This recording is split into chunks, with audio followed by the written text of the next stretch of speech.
This evening, you would like to hear me give my explanation of the second law of thermodynamics, because both Monstervision movies are adaptations of the famous H.G. Wells novel, The Time Machine.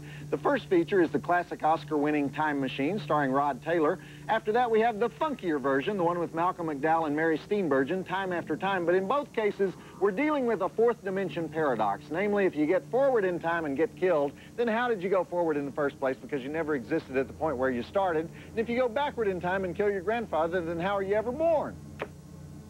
See Monstervision host Joe Bob Briggs next on TNT.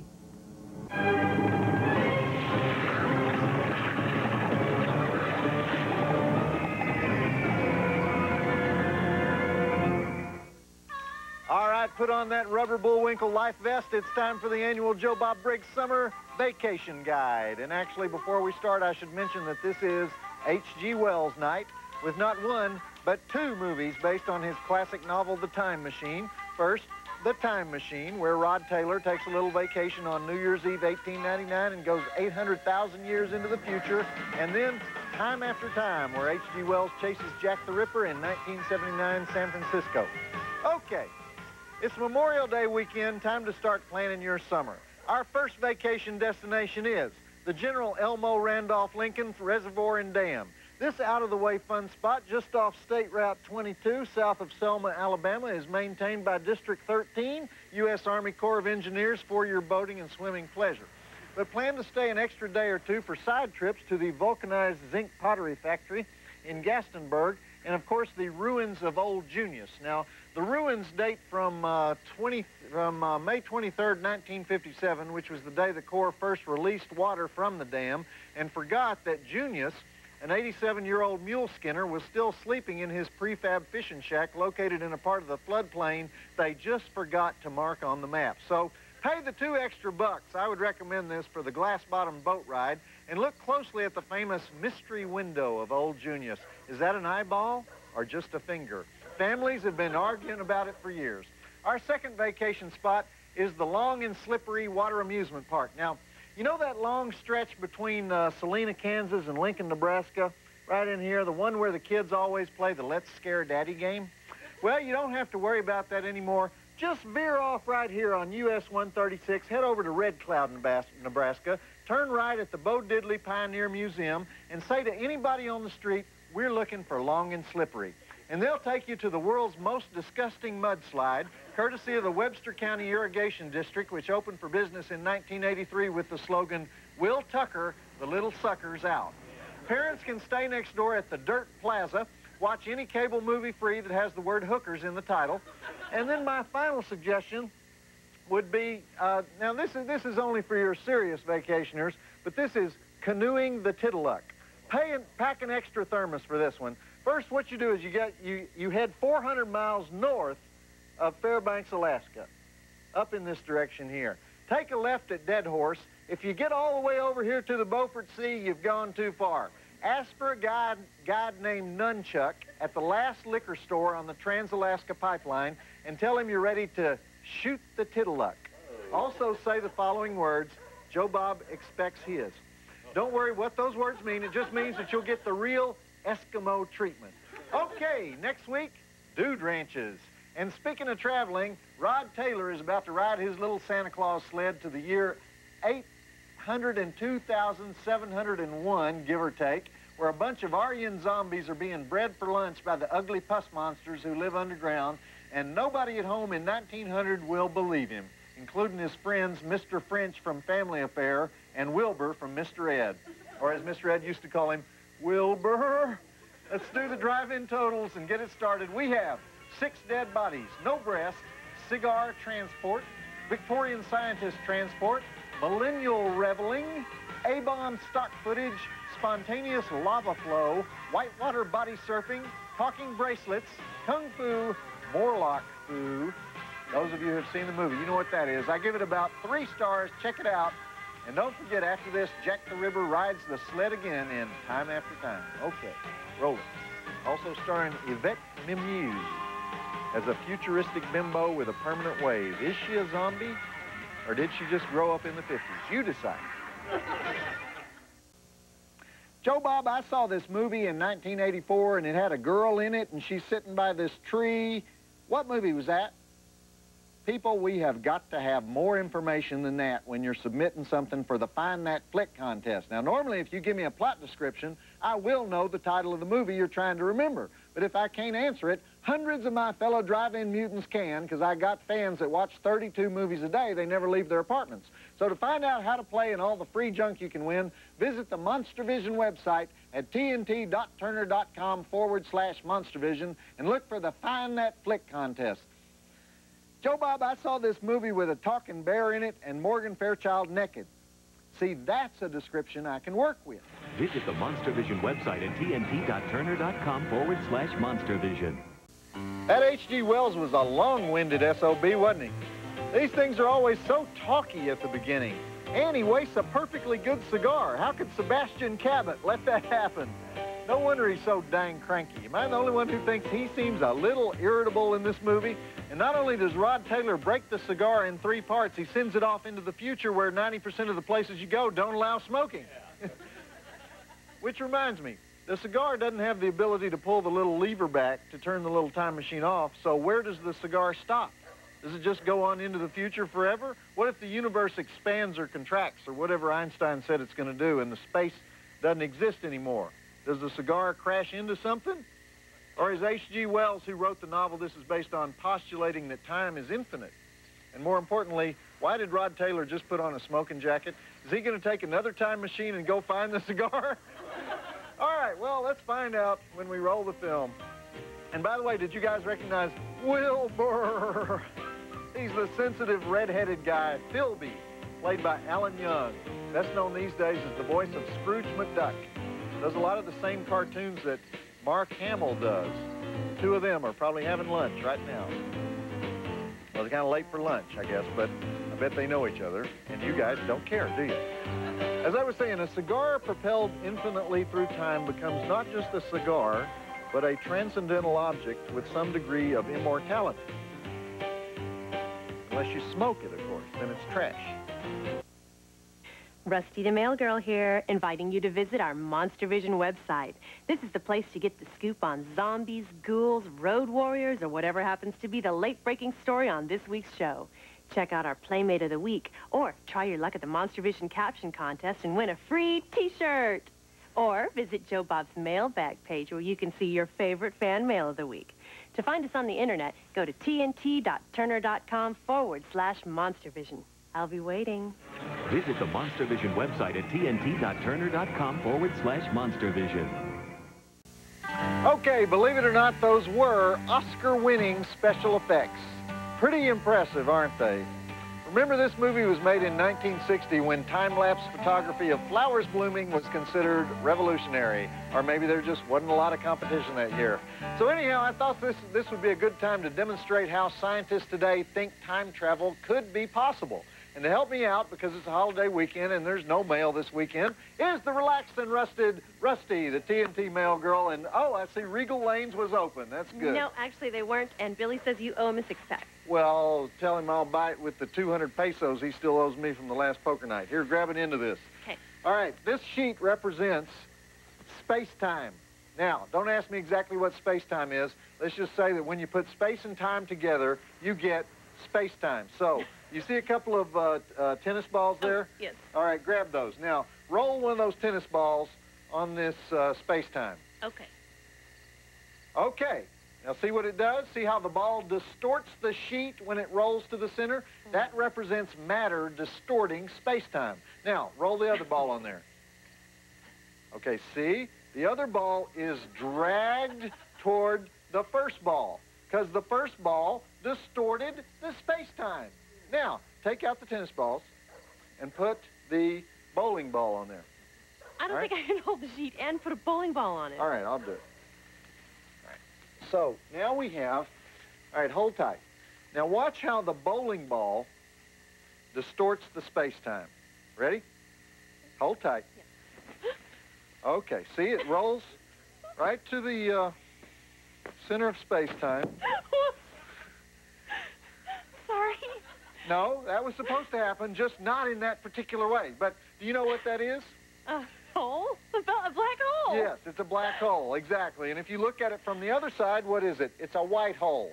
maybe even a wormhole. So now, a bunch of American and Russian scientists, they got together and they decided that if you use gravity to tow one mouth of the wormhole until it rests up against the other end, I'd say, well, go ahead, Rusty, take this. This represents the wormhole. Now, feed that through there. Feed that through the black hole. No, other way. Other way. You got to feed it through the black hole. All right. All right, don't think about it, guys. All right, feed it through there, and that a time traveler who jumped into one mouth would come out the other end of the wormhole at a different time, because time is the physical property of each wormhole mouth. So you see, if this is the wormhole, this is the black hole, this is space-time. So see, there's a disparity in space-time between the two mouths. How do you use gravity to tow a hose? It's not a hose, it's a wormhole. I don't get it. Well, I'm glad I ripped up my bed sheet for this. This is a sheet off of your bed? Well, yeah. Oh, I need to go wash my hands right now. All right. Don't you want me to explain the granny paradox? No! Because there's just no sense of intellectual curiosity around here. It's because the granny paradox... Well, okay, we'll do that later. What would you do for a Monstervision t-shirt? Never mind, don't tell me. I've already seen some of your propositions. Well, I'll make it easy for you. Try to win one through our Monstervision caption contest. All you have to do is make the six-headed jury laugh. To try, just go to tnt.turner.com/Monstervision. Go on, try it. And when you get your t-shirt, take a picture of yourself in it and send it to me. I'll put it where I put all my fan mail. And wouldn't you like to know where that is? Play the Monster Caption Contest and win a free t-shirt at tnt.turner.com/Monstervision. Some more of those mind-boggling special effects in that last part. It's hard to believe this movie was made 40 years ago, isn't it? How do they do that thing with the mannequin changing clothes like that, you know? Are we supposed to believe that the place across the street remained a dress store for at least 100 years with the same mannequin in the same place? Okay. This flick was directed by George Powell, and 3 other movies that he produced got Oscars for special effects also. Destination Moon, When Worlds Collide, and War of the Worlds, which was another H.G. Wells story. George Powell is the guy who thought up the idea for Puppetoons, which were those cartoons made with stop-motion puppets. And he made a ton of those in the 40s. Then he got into the sci-fi invasion movies of the 50s. In fact, the flick we're watching now is full of that 50s paranoia, which is totally different from the book, but we'll get to that later because I don't want to give anything away. Okay, back to the flick. And by the way, shouldn't Rod Taylor have some kind of Victorian English accent in this? Sometimes he sounds English, and sometimes he sounds like he's from the Hoosier State or something. He's actually from Australia. He's like the Mel Gibson of the 50s and 60s. Kind of looks like Mel Gibson, too, now that I think about it. What's my point? I lost my point. Remember Rod Taylor in The Birds, though? Tippi Hedren had the hots for him, didn't she? And his name is Rod. The yummy Yvette Mimieux as Weena, looking very mannequin-like herself. Ironically, one of the other movies that Yvette Mimieux did in 1960 was Where the Boys Are, which was written by George Wells. And this movie was written by George Wells, H. George Wells. No relation. So you know what that is? That's a fact that appears to have significance but has absolutely no meaning, which is what Monstervision is all about, right? Right. Our favorite Yvette Mimieux flick around here is, of course, Jackson County Jail from 1976, co-starring Tommy Lee Jones, where Yvette gets thrown into a small-town southern jail where she's brutally raped by the sadistic redneck jail guard, and then she busts out and gets her revenge. Excellent Roger Corman-produced flick from his golden era. Check that out. And right now, though, let's get back to the movie, because Rod Taylor's hacked off because all these kids do is swim and dance and play. Bad kids. You know what the worst of it is? They don't take care of their books. And here it is Memorial Day, too. Let's observe a moment of silence for all the soldiers that we're honoring this weekend. Memorial Day, it's for soldiers, right? Memorial Day? Well, the word memorial is not much of a clue, all right? You know, there are a couple of you out there who followed me throughout my career. I know that because I see you lurking around in the bushes outside my bedroom. So you may know about the Find That Flick contest I used to run in the newspaper. Well, we've added it to the Monstervision website, and I could waste your time explaining all the details of it, but just check it out. Test your horror flick knowledge and win a cheesy prize. Go to TNT.com/Monstervision and look for Find That Flick. And stop following me throughout my career. You're really starting to get on my nerves, okay? Visit the Monstervision website at TNT.Turner.com/Monstervision. All right, make that blank stare work for you, girl. I can see why Rod Taylor likes old Weena. That's just how I like them. Pretty, self-sacrificing, and dumb as a box of rocks. Honey, go on down to the 7-Eleven and get me some more of my medicine. And don't stick your hand in the fire, all right? I'd show her out of the dark ages anytime, if you know what I mean, and I think you do. So let's get back to the flick. And, you know, a woman who doesn't know what the past or the future is.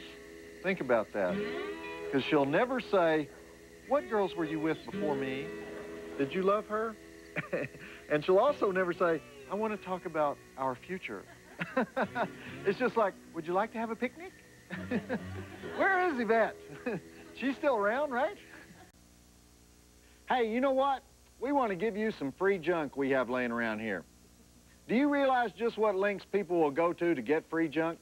Find out by checking out the Monstervision website. We have these weird contests like Find That Flick, the ever-popular caption contest where you try to make the six-headed jury laugh, and there's the Playmate of the Week, setting new standards in what is considered beautiful. And then, scariest of all, we have viewer mail from the truly deranged. So go to TNT.Turner.com/Monstervision and try to realize every Webster's dream to act like a bigger idiot than yours truly, Joe Bob Briggs. There could be some free junk in it for you to clutter up your dresser drawer until it's time to move again. You have to throw it all out. Visit the Monstervision website at TNT.Turner.com/Monstervision. So basically, Rod Taylor wants them to start another war. Is that about right? See, now that we got a little plot out of the way, I can talk about how they changed the story for the movie.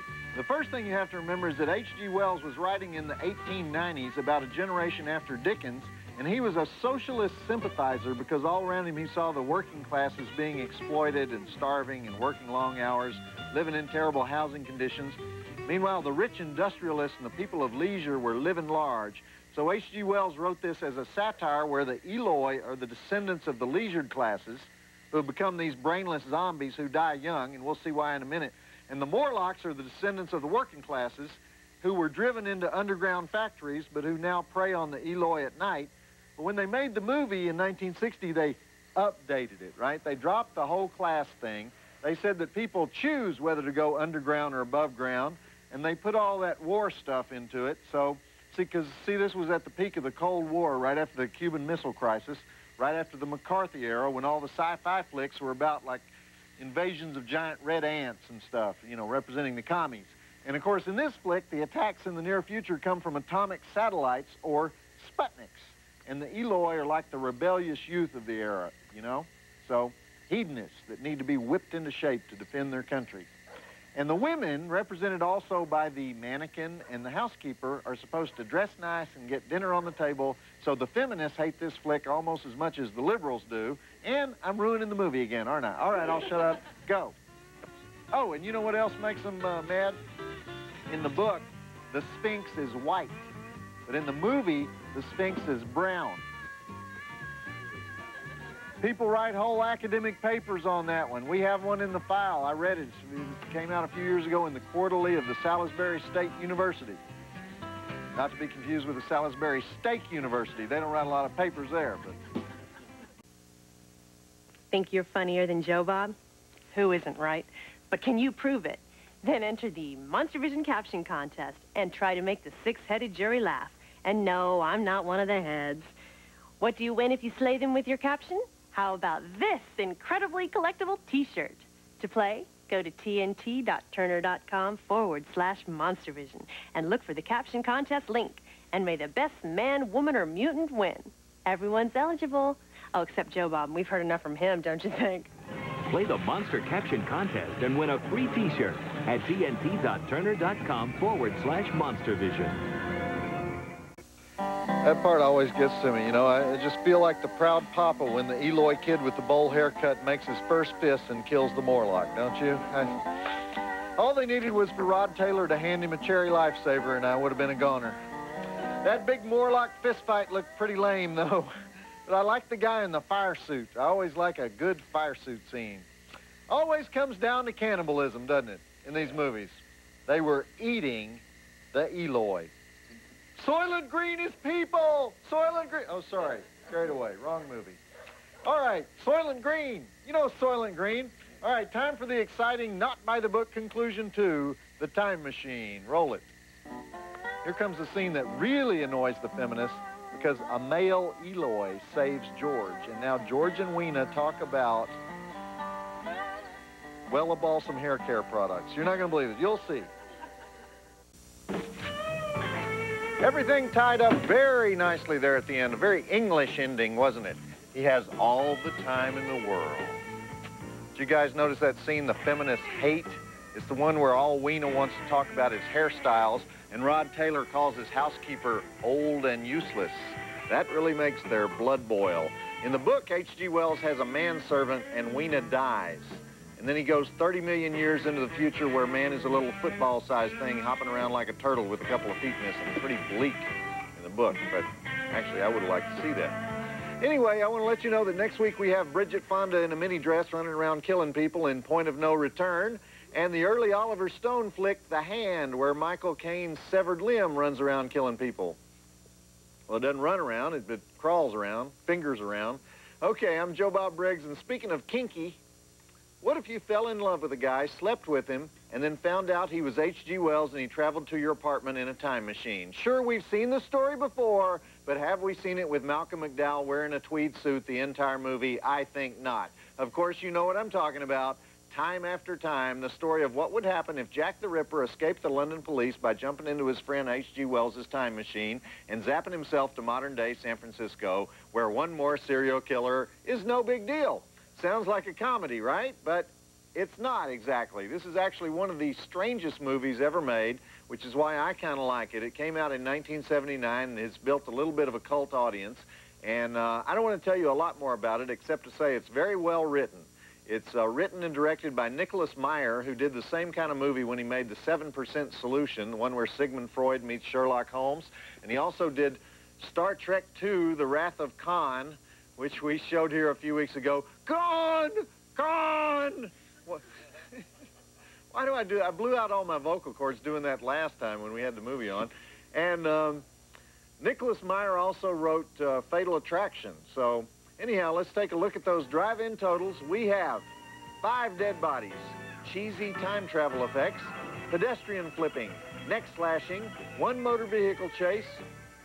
Not a whole heck of a lot of numbers here because it's one of those talky flicks. They talk a lot in this movie. 3.5 stars. Check it out, and I'll be sitting right here the whole time kibitzing as you watch the movie. Okay, roll it. What does kibitzing mean? It's a Jewish thing, right? I didn't just say something disgusting, did I? I'm not going to get a call Monday morning. Why did you tell people you were kibitzing during the movie? That's outrageous. Keep your kibitz where it belongs.